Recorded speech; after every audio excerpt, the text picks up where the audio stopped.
Coming up on 5 Minute News.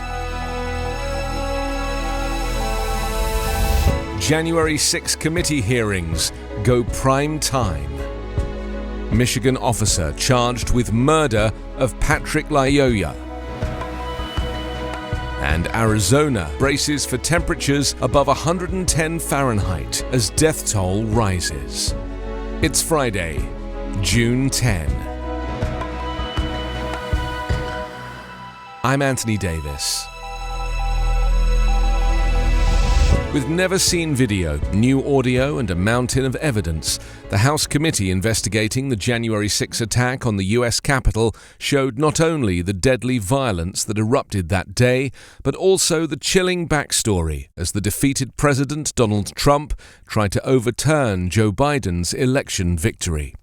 Thursday's primetime hearing opened with eyewitness testimony from the first police officer pummeled in the mob riot and from a documentary filmmaker who recorded the melee, and featured the committee's accounts from Trump's aides and family members of the deadly siege that put US democracy at risk.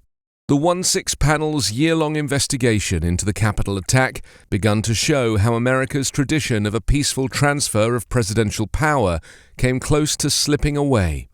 It reconstructed how Trump refused to concede the 2020 election, spread false claims of voter fraud, and orchestrated an unprecedented public and private campaign to overturn Biden's victory.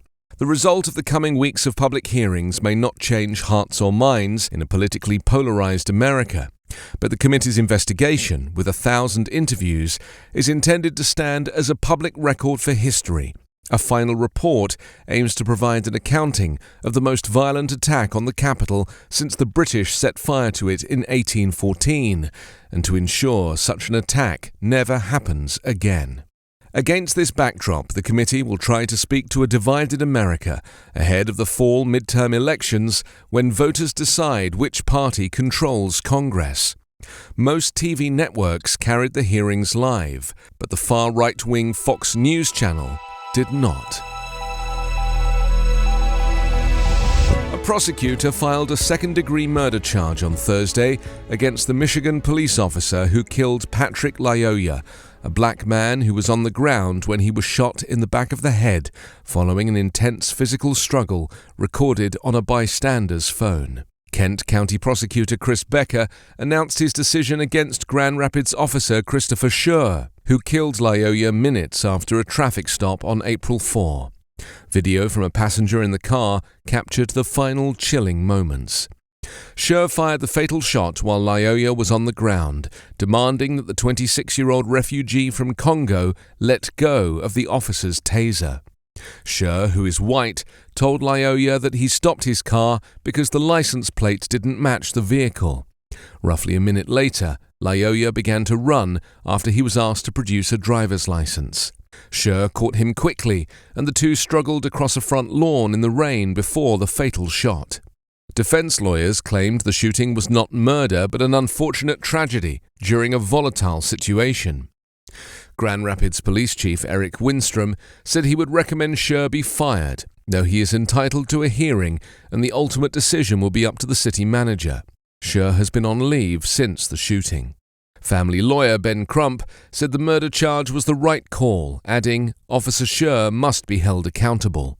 Schur turned himself in and was being held at a jail outside Kent County ahead of a court appearance on Friday.